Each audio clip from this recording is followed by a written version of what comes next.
introducing Josh Greenberg from TNEC, and Josh is going to tell us what I feel is one of the most amazing stories I've ever heard. So, Josh, if you can just tell us a little bit about yourself, and then you'll tell us a bit about this absolutely incredible story. Sure. As we said, my name is Josh Greenberg. I'm originally from Teaneck, and now I live in Bergenfield, which is just the next town over. I'm a CFO for a couple of private financial service businesses. I work in Manhattan.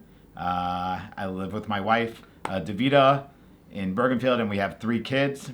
Baruch Hashem, they're all doing well. My oldest is spending his summer in Camp Hask.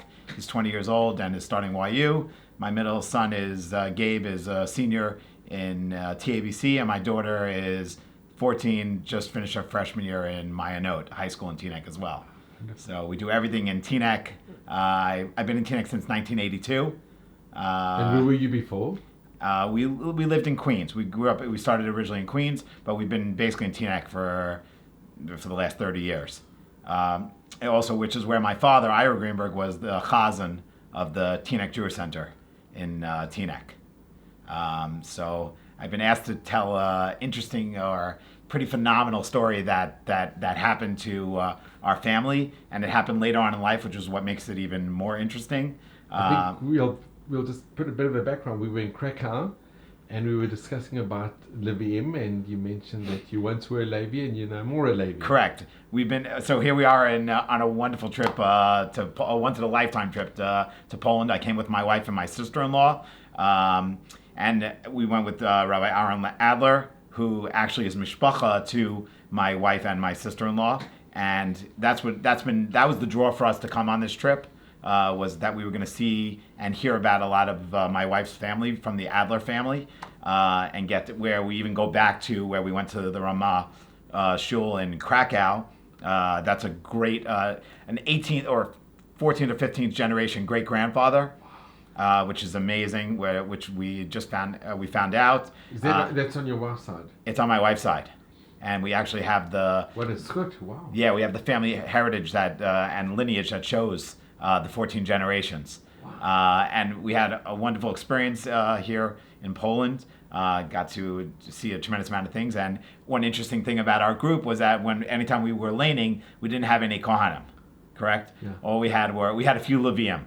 And that's where the conversation came up. And Sam Levy, who's on the trip with us as well, who happens to be a Levi, said to me, "Oh, aren't you a Levi? Aren't you a Levi?" And I said, "Yeah, I was, but I used to be, and now I'm not anymore." And that's kind of where all of a sudden the story... Because can I just mention, Josh, you often hear it about a Kohen.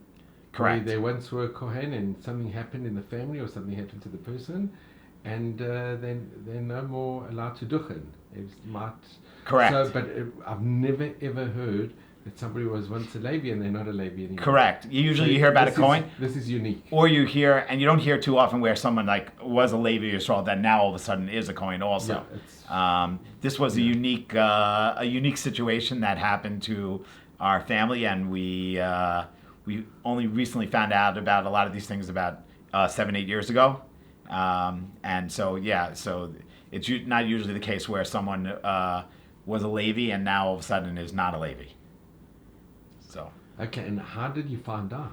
Okay, so this is where the story kind of develops, and what I'm going to say is I want to make sure I say whatever I say, probably that I don't embarrass my father with this on any level, as well as even the whole family. And Baruch Hashem, my father's been willing to talk about it, and I think it's a great story. It's a great story of, I believe that with HaKadosh Baruch Hu's hands is directly involved with all this, as well as for my father, it was a tremendous relief and a tremendous great story. So a quick on the back. And I'll just mention, you telling the story, I think it can give a lot of people tremendous chizuk, that you can be faced with like a difficulty, and how you overcome it, and either you go forward or you go back or you don't move. And here, I think in your family, you've taken it and you've really the way you've handled it, I think it's extraordinary. Thank you. Yeah, I like to. It's just one of my. I like to try to be very positive on things, and Baruch Hashem, I've had even over the last few years, I've had some inspirational moments in life that instead of taking it in a negative way, I like to bring it up in a positive way and really show that. We see it so much, and even on this trip with going to Poland, Yad Hashem is involved. We've seen horrific things, but Baruch Hashem, life has gone pretty well for the Jews in general. So you want to believe that Yad Hashem is with all these things, and that if you can turn in the positive way, that it can affect other people in the positive way as well. So so the story basically started, and this is pretty interesting. So my grandmother was nifter about 8 years ago. Her name was Bertha Greenberg. She was nifter about 8 years ago, and after the funeral, we all go to my father's house to sit shiva. Before we sit shiva, my father calls us all into his bedroom, and he goes, "I got to tell you something that I haven't ever told you." So all of a sudden, all of us are like, especially right after the funeral, and we're all emotions are already flowing. My father goes, "I just want to let you know that, and no one knows this, that I was adopted." So, and just, a little background about my parents as well as my two brothers. We happen to be a very close-knit family. There's no secrets. It's not even about secrets. We're just a very tight family. We've always been that way. We have dinners constantly together. My brothers are always coming over. We're always getting together for simchas and Baruch Hashem. There's always shalom, and there's always we get together for good times and for bad times. There should be more good times than bad times. Always. And Mitzvah Hashem, it should just always continue to be smachot. Did your mother know? So my mother did not know as well. She suspected. I'm going to tell you that over the years, my mother suspected that my father was adopted. There were a couple things along the way that didn't make sense to her. A few things, just like my father didn't look much like my grandmother. And my grandmother was always like, "Oh, she used to show us baby pictures of my father and go, "Oh, it wasn't your dad so cute?" And we were like, "Yeah, he was a cute baby." But the pictures never really looked like anyone, like my grandmother or my grandfather, and that we knew of. Just so you know, also my Bertha Greenberg's husband's name was Joseph Greenberg. That's who I'm named after. My name is Joshua, but my Hebrew name is Joseph. So I get the Yosef from his name Joseph. He died when my father was only 17 years old. He was actually a naval ship officer and was on a naval ship during World War II. And he was standing too close to one of those, the missiles that came out of the big guns. And what happened was it actually, it broke up his equilibrium after that. He lived for a few years, but in his early or late 40s or early 50s, he had a major heart attack, and they believe that it had to do with his equilibrium being off from that shock. It was like a shock wave that kind of knocked him over. And was your father the only child? My father was an only child. So my father had to basically raise himself from the time he was 17 years old, take care of his mother, who actually my grandmother never remarried. So he took care of her. And but my father was already, even at 17 or 18 years old, my father was blessed by Hashem with a beautiful voice. My father became a professional chazan. He was a chazan in a few different places. He started in Sheepshead Bay in Brooklyn, and then became a chazan in Queens for a bit. And he went to the Bell School of Music in YU, and he got a certificate as a professional chazan. And he was the chazan for many years at Israel Center of Hillcrest Manor in Queens and Hillcrest, and then for over 20 years in Teaneck, he was the chazan at the Teaneck Jewish Center. Was this his professional? That was his professional career. So he was a professional chazan? Professional chazan. And did he do any concerts? So he used to do, we were talking a little bit about it. My father he never did his own CDs or anything like that. I mean, he's got the voice for it, but he always loved listening to all the top chazanim, and he did concerts annually with some of the top chazanim of the world. He's done a concert with Malavani, Chazan Malavani. He's done concerts with Sal Zim, the Zim brothers. He's done a concert with Shura Goffin. who actually was his son was actually in my class, and they actually did a concert together when we graduated. So they did a Chazan concert together, and every year they would do an annual concert where there'd be about 500 to 700 people that would come to the Teaneck Jewish Center for the concerts, as well as on Rosh Hashanah Yom Kippur. The shul was a conservative shul. It had Rabbi Feldman. It was conservative approach, but it had a minyan 3 times a day there. It was a very traditional conservative shul. When we moved in there in the 80s, there would be 2,000 to 2,500 people that would show up on Rosh Hashanah Yom Kippur. Was it separate seating? It was not separate seating. It was actually together, but we grew up as an Orthodox family. We all went to Orthodox yeshivas in the area. We went to very frum camps, all boys schools for high school as well as for camps. And then Baruch Hashem, now we're all, as we got out, listen, it was my father's parnasa. And so I spoke to many Rabbanim about it, and to do Kibbut Avim properly and do things. We sat in our own corners and everything like that, but I always wanted to daven with my father as much as I could.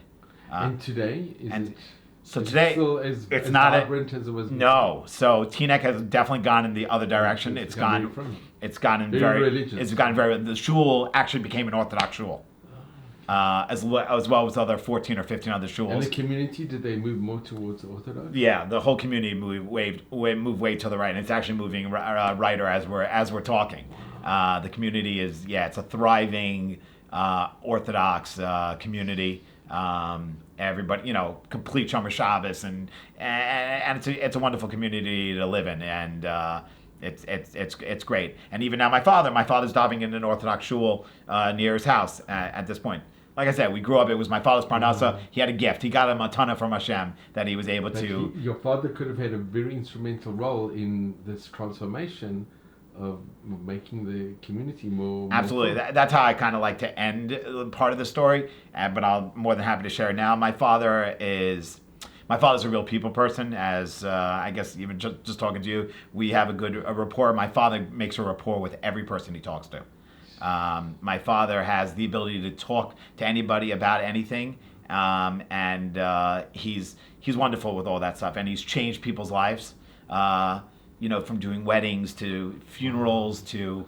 So he was the right person for the right place. The right person for the right place, and he's changed lives. I mean, I can actually say I know young families of boys and girls that were not religious growing up and now are religious. Wow. And I'm not saying it was directly because of my father, but from the hashpah that we all brought, even having. That had influence. Even having Orthodox kids in a conservative shul of kids, we know ourselves. We had friends of ours that were not religious that went to public schools and now are from. Wow. And some of them are living in Israel and have major families. And Baruch Hashem, I have a younger brother who lives in Eretz Yisrael. He lives in Ramat Beit Shemesh. He has payas behind his ears. He has 10 kids, Kanai Nara.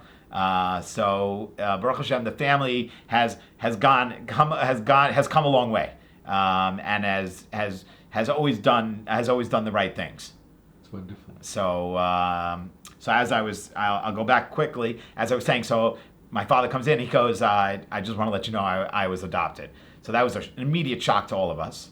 How did your mother react when she? My mother was kind of like, I knew it, but she didn't, because he was obviously he was sitting shiva. So obviously he wanted to get something off his chest. He called us all into his room, and he basically told us how he was that something he wanted to get off his chest, and I think that was kind of the way it went. In other words, the timing was good and bad at the same time. It was good because he was finally able to get it off his chest. The bad part was we didn't get a chance to really discuss it or talk about it, because within 15 minutes of telling us, he was already sitting down. People were coming to. But can I ask? Because I Please. think a lot of people who are watching this will be fascinating to hear.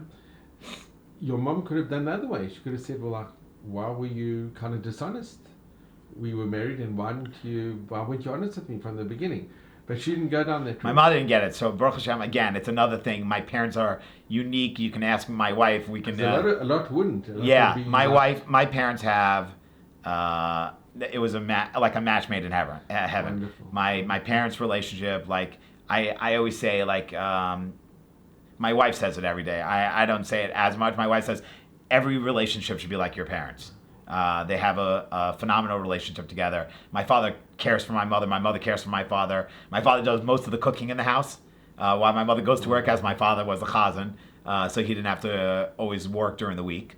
And my father personally has raised all three of my kids.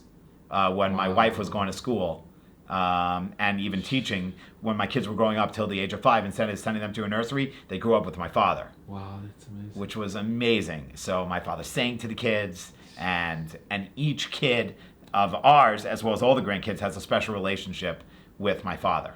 And your mom? And my mom is like, so I had my mother's parents were the same. Was a bubby to the kids, to all the kids. My mom gives all of her attention to the kids at all times.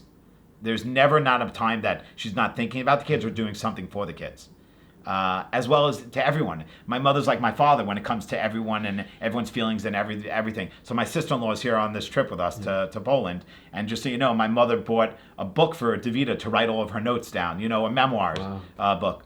She actually got one for my sister-in-law as well, and said, I'm impressed that you're going on this trip. And just so you know, my mother's also, on top of being a principal as well as a teacher in yeshivas for years. My mother is also a Holocaust specialist. She's done Holocaust performances with her classes. Very involved with Holocaust. She's a Holocaust expert. She's taken classes on it, special extracurricular classes, and my mother's just done amazing things with, again, another way of just reaching out to everyone. Wow. My mother's been teaching for, I don't want to say the wrong year, 54 years. So wow. And 54 years. Is her speciality on the Shoah? It's definitely on the Shoah, yeah. But my mother is such a unique person. My mother's an educator, and she always wanted to, she actually went for her master's. My wife and my mother finished their master's the same year. Jeez. So my mother went for her master's in her late 50s or early 60s, in her early 60s. And then she became a principal from that, which is always something she wanted to do. So she was an assistant principal at Har Torah and an assistant principal at Westchester Day School. And so my mother has been teaching for, like I said, 45 years or so, and 45 years. No, 55. I'm sorry. Since she was 8, 54 years. So she must have been quite happy that not happy, but she must be very pleased in a way that you came on this trip. She couldn't have been happier. My mother's a little, as I'll say, my mother's a little nervous about going on this trip. Call it a trip on this journey. On this journey. I think that's the better way to say it. My mother's a little bit hesitant about going herself. She's never been? She's never been. But I think now, and I'm going to even say this live on the camera, I think now that we've come and we're going to tell them about it. My father wanted to come also. He didn't come at the end. But maybe now our goal actually with my sister-in-law and my wife is to get my in-laws and my parents to both come on this trip, especially because I think it's important I'll just throw another thing. I think it's very important for every Jewish person to come on a trip like this. Well, I just want to put in this personal thing. I would strongly advise to do the Rabbi Edler. Absolutely. Rabbi Adler, but I think it's important for everyone with any group. Obviously, you can't go with, and it's all about timing everything. But your family in particular with a connection, I think it would be... That's why, for our family, absolutely. But I would say, I'm just making this known for, if you want another spiritual uplifting experience in your life, this is one of them. Find the right person to go with that's going to give a good background. That's what's phenomenal about this trip is what I was also drawn to on top of the family was that it's going to be 6 generations of Jewry in Europe. Yeah. And that's a phenomenal thing. So it wasn't just going to the concentration camps. It was going to learn the history of the place, and the Hasidus and the rabbis and the inspirations the rich history that is still alive today. As much as there was so much death, it's still alive today. Yeah, we saw it in Krakow. We saw it in all the places. Yeah, Krakow was phenomenal for Shabbos. Getting back to your father. He was saying my mother. Adopted. So my mother was what? My father was adopted. When you heard that your father was adopted, did you ask if he was born Jewish or? That's the answer. I did not. what happened was, and that's the fair question. What happened was it was at the time of Shiva, and that's why I said that was the bad part of when he was telling us. So I knew it was something he wanted to express, but I also knew we didn't have a chance to talk about it. So a couple, I'd say almost 2-3 years went by with almost not really talking about it. Because there was obviously a reason, and I know my father well enough. I obviously knew there was a reason why he wanted to tell us, but there was also a reason that he didn't want to discuss it probably much further. And if he did, he would bring it up himself. And it came up in small different things, but it didn't really come up. So now you're gonna ask, how did it come up? Absolutely. And so that's where the story where it starts getting fun. So my oldest son Zachary, who was 12 years old at the time, and this was about 3 or 4 years, about 2 years later, he comes sorry, just take one step back. We had what's called a Yachad Shabbaton in our house. We got asked if we could host people at our house. Mm-hmm. So we said, absolutely, we'll host some people. So 3 Yachad boys came to our house, and we're all eating dinner together Friday night. And at the table, we were about to bench, and we go, who here's a Levi? So everyone at the table said they were Levium. So we were Levium, and all 3 boys were Levium. So there were like 6 Levium at the table, which I was like, that's pretty unique. Mm-hmm. So my oldest son says, hey, how did my father, we'll just call him by Papa also, how did Papa know that he was a Levi? And I said, that's a good question. I said, you know what, Papa's coming tomorrow night, Sunday night for dinner. Why don't you ask him how he knew he was a Levi? But just, can I just ask you, please, when you heard that your dad was adopted, did you still keep on? Okay, I know it's only on the Chagim in Chutz La'aretz. Did you still keep on watching the Kohanim's? I did, and I kept taking Levi as well. And you would go up to the Torah. I would get up to take Levi, and I would watch the Kohanim. Would your dad do it as well? So I'll tell you. So I did, because that's where it didn't click for me. Okay. So nothing, and even what I was probably thinking also in my head was, so he was adopted. It doesn't mean that his father wasn't Jewish. Yeah. Right? So maybe his father was Jewish, yeah. and then he was adopted. Yeah, yeah. I didn't know how old he was. I didn't know details. I just knew that he was adopted. Would your dad go up? Would he get a Levi if he was called up to the? So again, I wasn't really davening with my dad at that point, because I was married. My father was still a chazan. So I didn't know, usually as a chazan, my father's already up at the beam all the time. He didn't take Levi too much, and he didn't have to wash the Kohanim's hands because he was the chazan. He was the chazan. Right? So he was the one doing Yivarechacha every week, because my father davened every Shachar Musaf, every Shabbos. So he wouldn't be washing even on the... Or Yontif. He wasn't, and again, we only did it in Chutz La'aretz, so we only do it on the Yom Tovim. Yeah. Not on Shabbos. So I didn't know any. I didn't. Okay, wow, this is fascinating. Right, so I didn't know any better. So come Sunday night, and my parents come over for dinner, and my son, I said, Zach, Papa, Zach has a question for you. So my oldest son at 12 years old says to Papa, how did you know that you were a Levi? So all of a sudden, my father he starts crying. Right there at the table. So all of us were like, we got a little choked up, a little emotional, and it was basically the first time we were going to start talking about this amazing story. So my father starts crying. He goes, I don't think I'm a Levi. So all of a sudden, like, like the fireworks start going off, or you start getting smacked in the head. You were like, things started clicking in, and I started thinking of things quickly as soon as he said it, basically, like, whoa, what do you mean that you don't think you're a Levi? He goes, yeah, I don't think my father, I don't know who my father was, and I don't think I was Jewish. Wow. So I don't think my father was Jewish. The original father was Jewish. So all of a sudden, again, the bells and the whistles, everything goes off in my head and in my wife's head. Josh, I just have to. I'm sorry for interrupting. Your mom at this moment, did she know? My mother. Now I'm going to say. So now, then I said to my father, "Whoa, if you weren't late," I said. He goes, "So just so you know, 3 years ago, as soon as I told you guys, I stopped taking Levi." So I was kind of like, "Oh, you should have told." me also, because I wasn't, especially that I was still taking Levi. He was, listen, that was the part that he was a little bit embarrassed by, and that's why I want to. This was a tough. We can't judge, right? And this was a we you don't know know the situation.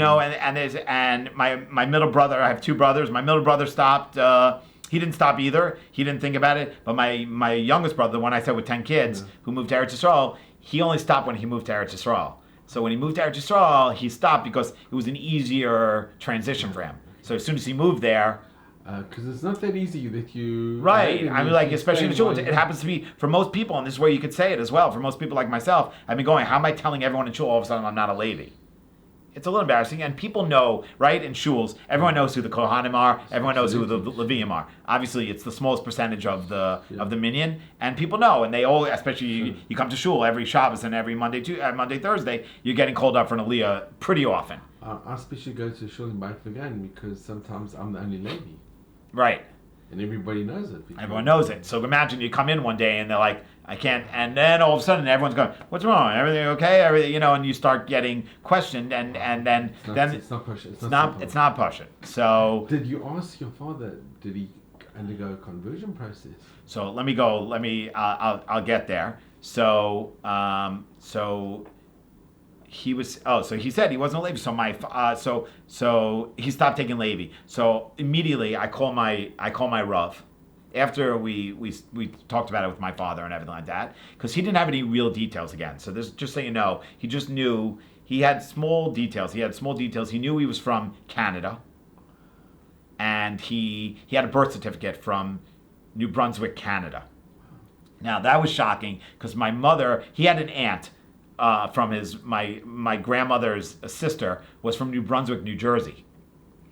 So every time we kept thinking about New Brunswick, where he kept bringing it up, or my mother once saw his birth certificate, it kept saying New Brunswick, and we kept thinking New Brunswick, New Jersey, not New Brunswick, Canada, which made sense because his aunt was from there. So it turned out that he was from New Brunswick, Canada, from the Nova Scotia area. So that was when. So I called my Rav and I said, listen, I call him up immediately. I go, listen, I have some yichus questions that I have to ask you. I left a voice message. Within 10 minutes, he calls me back. My Rav's name is Rabbi Newberger from Bergenfield, New Jersey. He's the Rav of Beth Abraham in Bergenfield, and he's also a Rosh Yeshiva at Yeshiva University. So he calls me up, and his first question is it your mother or father? The question.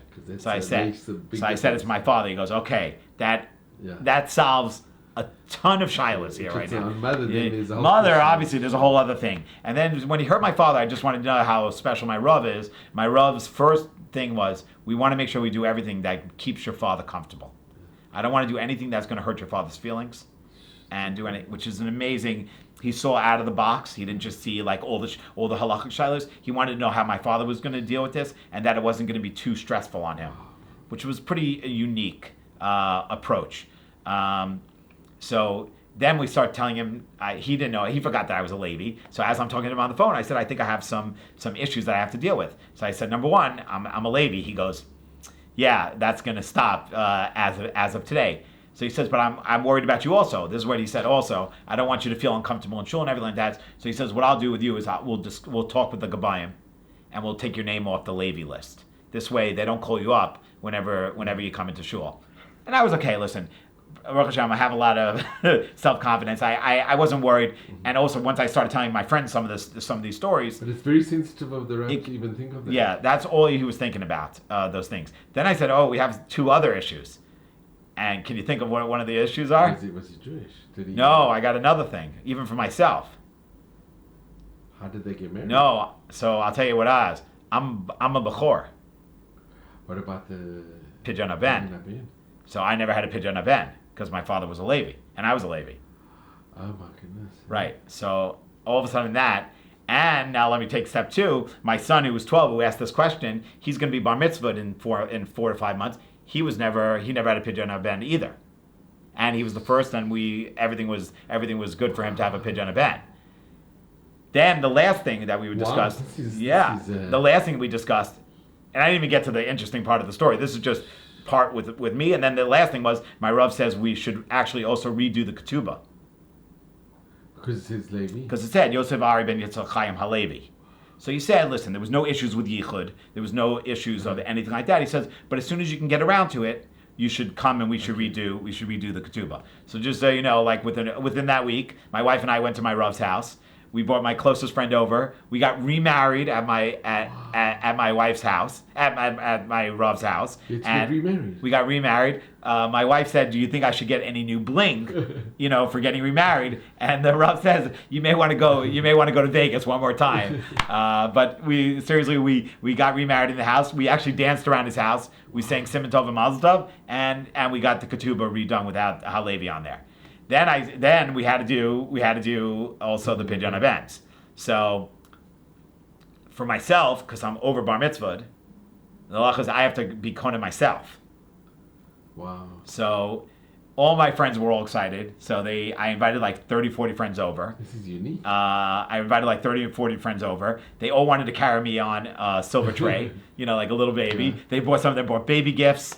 And it was like real good shtick, and I was okay with it. And my Rav came, and I had a very close friend who was a Kohen, and I had a Pidyon Ben in my house when I was 40 years old. Wow. And then I spoke with my Rav, says you should make, because it's two different. You were 40. I was 40 when I had my Pidyon Ben. So this is unique. I think possibly. Yeah. So now I'm going to be 46. So it was about 6 years ago. Has this ever happened in Jewish history before? I'm sure Pidyon events have happened. It's happened, but it's very rare. It's for sure rare. I mean, a Pidyon event itself is rare. Yeah. I can only say for myself, I've only been to one other. Also, I've been to very few. I've been to one other than my own, and now my son. So now I've been to 3. One at the age of 40. Wow. So at 40 years old, I had my own Pidyon event, and then my Rav says because it's 2 different, you should make it 2 different simchas, 2 different parties, and so. We had my Pidyon Ben, and then a few months later, when my son's school year was ending, because he was having a bar mitzvah that summer in Eretz Yisrael in August, so we did a Pidyon Ben for my son with all his friends in the backyard, and we brought a Kohen in, and all of his friends danced him in, and my Rav spoke to the kids about it, and it was actually a phenomenal chizuk thing for my son and his friends. Because, again, he was another boy at 12 years old that was having a Pidyon Ben. And I was able to be kona him prior to him being bar mitzvahed. Wow. So that was amazing. So those were the 4 different... And your dad attended these events? So my dad attended. And that's, again, where my Rav was like very worried about my father. That he would be upset about it maybe, or he would be okay. My father came. I'll tell you, my father's usually center of attention. He actually took a back seat for the party. He had 2 or 3 of his close friends over there. My parents did, but my parents were very happy for me and very happy for the situation, and that we were able to rectify something that was being, that was not wrong, but that was wrong. That we were able to rectify the situation. And you were never upset with your dad? Never. You never ever no. I love my parents dearly. It's that's wonderful. And I have tremendous kibbut avein for them, and I couldn't be happier with we have a phenomenal, great relationship. We live within 3 miles of each other.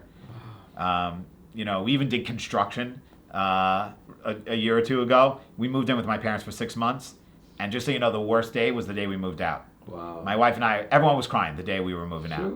So we have that type of. Well, that's a big bracha. It's a big bracha. So that ended that part of the story. Then we were trying to figure out now. Okay, what's the history of my father? Who all your questions. Did he need Geras? Did he convert? Who was his father? What happened? We hit all dead ends. We had, except for a birth certificate in New Brunswick, we had all dead ends. Okay, this is where the story gets crazy, and this is where Hashkachas process kicks in, and Yad Hashem is in this story. Just for our listeners out there, that means basically like the hand of God. It's the hand of God. Minas Shamayim. It's not coincidence. This is not coincidence. It's coincidence for a purpose. Hashkachas process is right. It's not coincidence. It's meant to be. It was meant to be, just like when you meet your wife. Yeah, it's meant to be. It's your bashert. Your bashert it's not a coincidence that you meet your wife. Absolutely. This is I strongly believe in 100%. So and it's a very big and important Jewish belief that you believe that things are not just happening for a reason. It's not stuff that doesn't happen randomly. So this is what I want to tell you. So my mother, like I told you, who's a Holocaust professor. This is where the story gets crazy. My mother was invited to a seminar about the Holocaust in the city. She's sitting in a classroom. in New York City. It was over the summertime, I think it was, and she was taking a special course on it for 3 days. And on the second day or whatever, the lesson was to take the worst moment in your life and write about it and tie it into the Holocaust, which is very apropos as we are here in Poland right now, where we just went to visited Auschwitz, Birkenau and Auschwitz today. This is an appropriate time to talk about just something with that. So my mother is in the classroom, and the teacher says, take it. She's sitting next to a gentleman, and all of a sudden the guy next to her starts crying. So my mother, being like I told you, my mother's like, oh, is everything okay? Can I get you something or anything like that? So the guy says, I'm thinking of the worst moment that happened in my life, and I'm crying about it.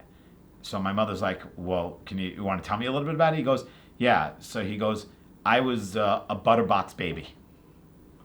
Okay, now I didn't know what that meant when you told it to me. Right. And I'm sure many people have no idea what this means. Right. So I would say to everyone quickly, whoever is watching this video, to look up online, Google it. It's a regular butter box baby. If you look it up, you'll see there's been books about it. But I'm going to tell you quickly. I'm not even going to tell you. So I was a butterbox baby. So my mother, just like we're all asking now, what was that? So he says, your mother didn't know. My mother, no one knows what that. When you tell 98% of people I was a butterbox baby, they have no clue what you're talking. I have the 99.9. I agree. Yeah. So my mother goes, what's that? So he goes, well, there was a birthing center up in Canada. That was women that didn't want to have a baby or were pregnant and they were trying to give up the baby. They would actually go to this birthing center up in Nova Scotia area, and they would pay them for the babies, and then try to adopt the babies out. So they were trying to do this. They did this for a few hundred babies. The issue was, and this is where it's a little gruesome, a little sad, was Very that. sad. Yeah, with the babies, after the babies reached 6 months or 8 months old, if they couldn't adopt that baby, they would kill the baby and then put it into a butter box, which was like a wooden box that people used to get butter delivered to their house, and then buried in the backyard of where the facility was there. Now again, this was up in. Was this a medical center? I don't think so. It was in the 1940s, up in Canada. In this Nova Scotia area, where I guess in a remote area, and it was probably done in some facility or something like that. Now I'm going to tell you, they did a lot of good things, but nothing offsets the bad that they did. Absolutely. You know, that they were killing young. It's unforgivable. It's unforgivable. Even with all the babies that they helped. Killing one baby. There's no answer for that. So later on, they got caught for it. Obviously the facility was shut down. Lifetime movie channel actually did a movie about butterbox babies, and they were even up in the town in Nova Scotia in that area. There's like a memorial to these babies. So my mother's like, wow, that's a horrible story. I can understand, but look where you are. And he goes I was one of them. So. My mother's fascinated by this whole story. So that night she goes looking up on the internet to find out about butterbox babies and everything. Because she's like, wow, Nova Scotia, that's where my husband was from as well, that I think on his birth certificate, well, who knows? So my mother looks up online and she sees a book that was written on butterbox babies. And lo and behold, the author lives in New Jersey. Right, so my mother calls the author, and she goes as she leaves a message, and 2 days later the author calls her back. So the author goes to calls my back, and he goes, yeah, can I speak to Francine Greenberg, my mother? And my mother goes, yeah, and the woman goes, what was your husband's name? So my mother goes, Ira Greenberg, and the woman over the phone says, Ira Greenberg, son of Bertha and Joseph Greenberg, and my mother falls off her chair. Wow. Fell off the chair. And she finally picks up the phone again, and my mother goes, how did you know that? She goes, well, you're not going to believe this, but I actually have an entire chapter in my book about your husband, my father.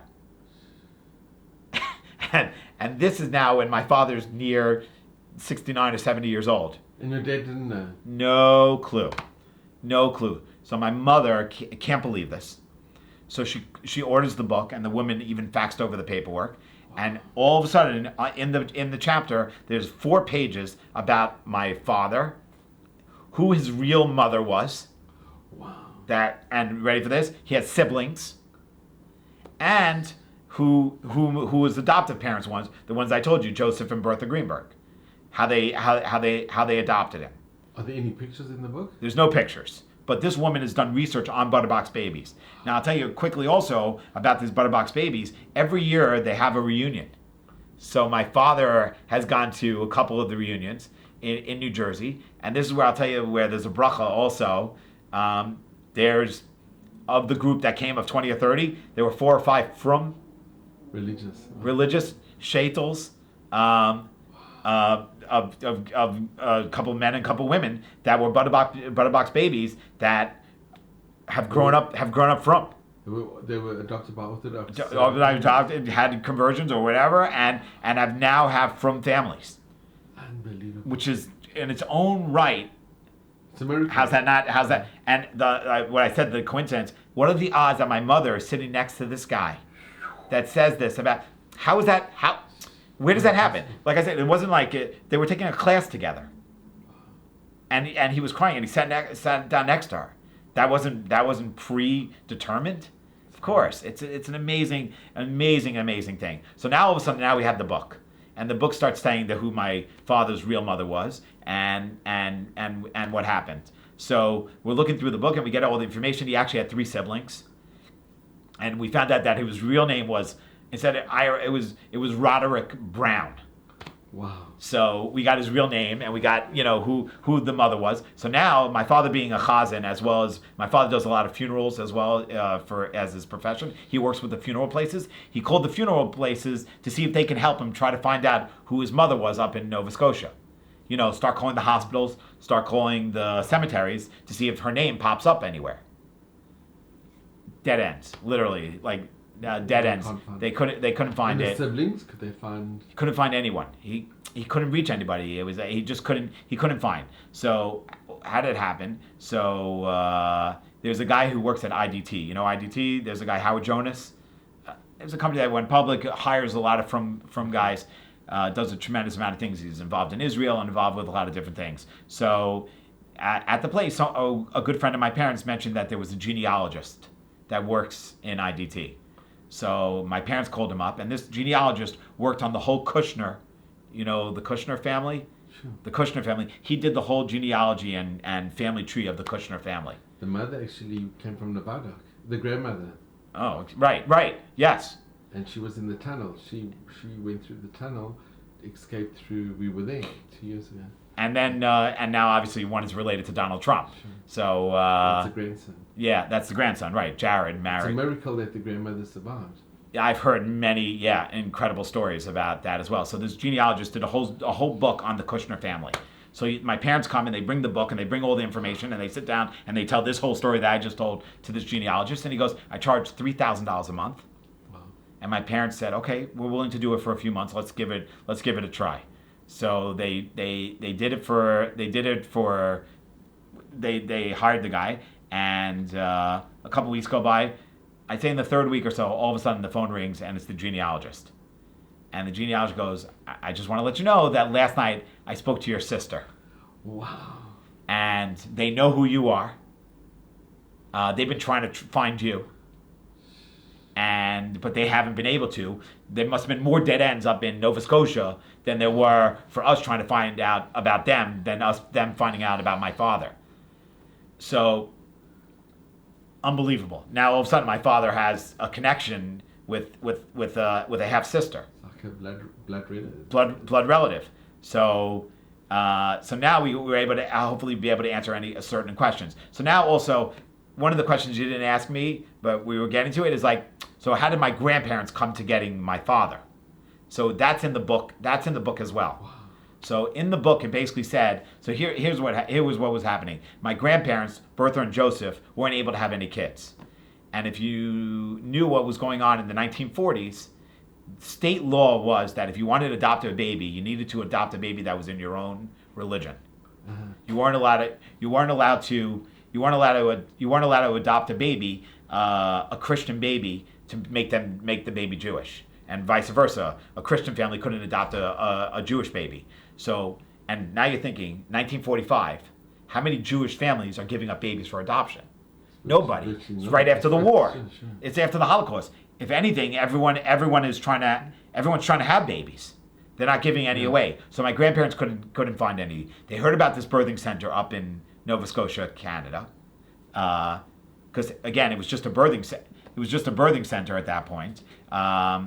And just so you know, the legitimacy of the birthing center, the grandparents I knew, Bertha and Joseph, had to get 3 letters of recommendations from a rabbi, from people outside of the family, that they were going to be good parents. Wow. As well as the fact that they also had to show that they had $10,000 in their bank account to show that they could support to have a baby. Wow. $10,000 in 1945 days, was like having $150,000 in your bank. Maybe even more. Maybe even more. For sure, maybe $250,000. Were they wealthy people? So they weren't wealthy people. They were not wealthy people. My grandmother grew up in Sheepshead Bay. And like I said, my grandfather was a naval guy. But they got family members. Everyone gave them money to do this. They drove up to Canada to get my father. My father, his birthday that we know is December 23rd, 1945. In 1946, the first January, February, the birthing center shut down. So you want to talk about also. So again, my father was within the first few months of before they would kill the babies. And my father, and now if you remember when I said in the beginning, my father was, when my grandmother kept saying he was a cute baby, the baby was cute. And my grandparents adopted my father. And took him down, obviously brought him back down to New York. So how did they get round about the Christian? So, listen, I was just talking about it again last night with somebody. My father had a bris.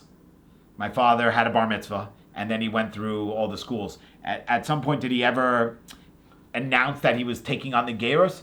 He grew up as a frum kid. So that's actually allowed. And again, it's a technicality at best at anything, if it is or isn't. And he's only been frum, so there's no.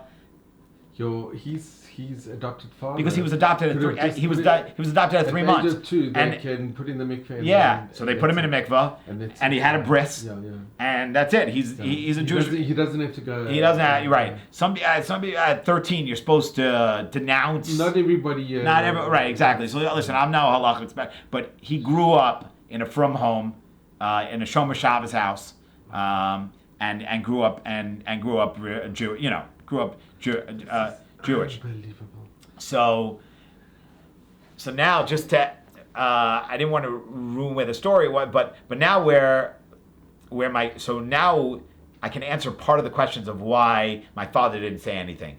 So just so you know, the kibbut avim that my father had from my grandmother told him, I think my father knew when he was about 10 or 11 years old that he was adopted. He also kind of figured, he also knew he didn't look like them, and they could have told him when he was about 10 years old. They probably told him somewhere in that age. Okay. But my grandmother made him a promise and swear that you'll never tell anybody that you were adopted. Well, because in those days adoption wasn't so acceptable. It wasn't. That's number one. And number two, my grandmother was always worried that one day someone's going to take him away. Okay. That the people in Canada are going to be, whoa, this was, investigate and who even knew with that birthing center, and knowing even now that birthing center was shut down, they could have gone after all these babies and brought him back. So my grandmother made him swear. And you think your grandmother knew that they closed down the birthing I don't know. See, that's the part we missed, and that's why we never knew any of this stuff. We never knew about that birthing center or anything. My grandmother never said anything to us, and my father didn't know. So she never told my father. So basically, could have even been a felony. Or again, even if she did, she probably made him swear that he didn't. And I just want you to know that my father held that secret till the day she died. Wow. And only after the funeral at the Shiva house, was when he told us. So I'm going to tell you that to me, that was the ultimate kibbut avim. He, even not telling my mother and not telling, because he kept that promise to my grandmother never to say anything. And my grandmother obviously never said anything to us or told us about it. Wow, that's amazing. So that's really another level of where my father was with this, and where the whole thing was. So as I was saying quickly on the end of that part, my father gets to speak to his sister, and if you believe it, within a month later, biological sister. his biological sister, half. Half biological Wow. sister. He- And has he met her? He met a month later. They flew up there. They met. Who flew up? Your dad? My dad and my mother. Oh, your dad and your My mom. my parents both went up to go meet them, and I just wanted to know they talk every week on the phone.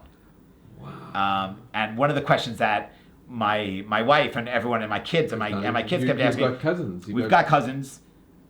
Again, none of them are Jewish, which is Sure. nothing, but none of them are Jewish. But that's fine. But no, they kept asking because my father has a great voice.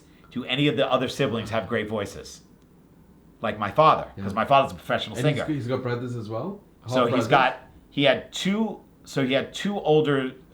He had a sister, brother, and then him, and then another sister. And they kept the younger sister. So now I'll give you a quick of the siblings, and this is where the story how it happened. There were two older siblings with his original mother, Harris.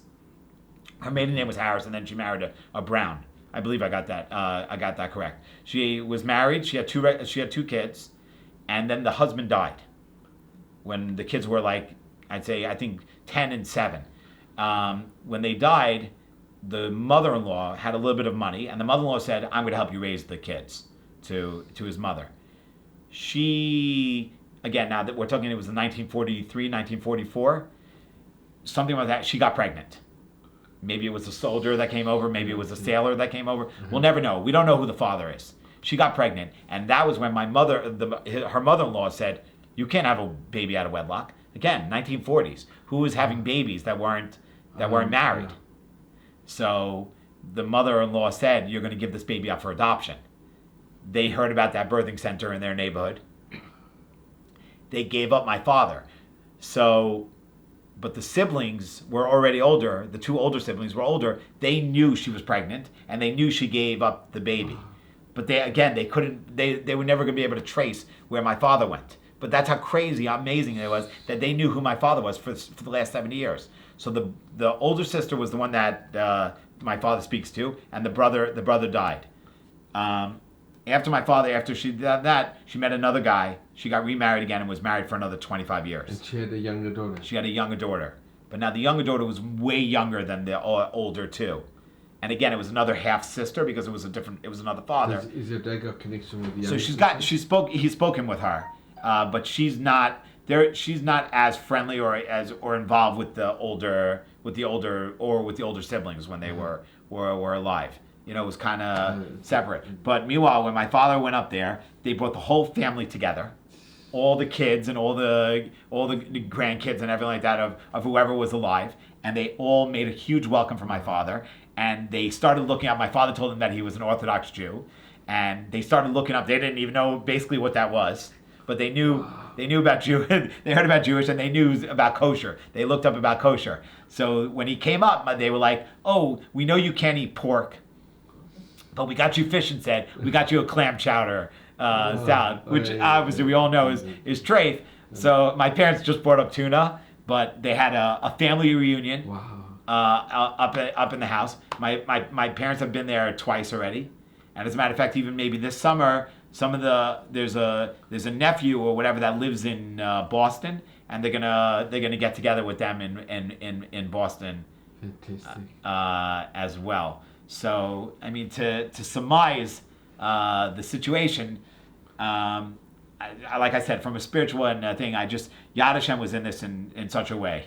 This is amazing. Tremendous kibbut av aims. I mean, all around. You know, honoring your mother and father and listening to what they say and not and treating them correctly. From what me and my brothers did with my parents to what my father has done with his parents, mother. with his adopted parents and his real parent. You know, and his real parents. And also like a tremendous bracha to Hashem that my father has. Can I know 16 from grandchildren.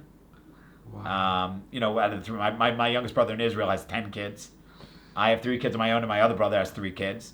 and 3 religious sons. It was 3 boys, three boys that are religious sons, and 16 grandkids. And I said, like, the Greenberg family, Ira Greenberg starts at my father now, because there was no, it's a new generation, a new family tree.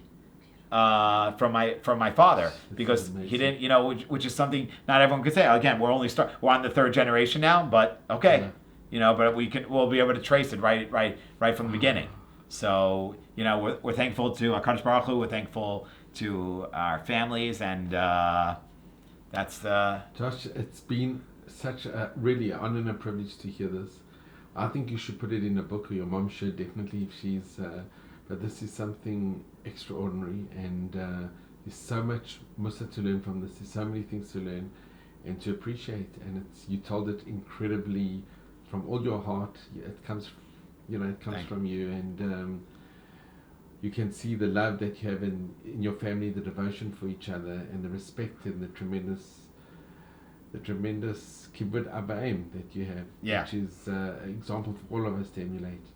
So I really want to thank you so much. I know we had a very heavy day today. Thank you, and I appreciate amazing. Thank you for the time, and thank you for recording this. I'm glad to actually have something like this recorded. This is the first time? This is the first time. Yeah. Wow. Yeah, absolutely. Like, and like you said, I'm trying to get my mother to write a book. She has notes and everything like that. It's not something that we want. My mother, even my father, like, she was worried about my father also about writing the book, that it was going to embarrass him and everything like that. It's not a book. I think it doesn't embarrass. It does the opposite. It shows through adversity to change it into something so positive. And right. There's so much to learn from it. For everybody who sees this, I'm sure they're going to be so enriched. Yeah. And so it is such a positive from such a negative. I mean, if he wouldn't have been adopted by your grandparents, then they would have most probably killed him. Or he would, yeah, correct. It's just mind-boggling to think that such a thing could happen. Yeah, and to say that Yad Hashem is not involved with that, and that he wanted someone that's going to have religious kids and religious. It's just not. It's not feasible. It's not possible. It's for sure. So your dad should just have many years at Mavis Stream, Amen, and Nachas and Brocha and all of Hashem's blessings for amen, you and your whole family. Thank you.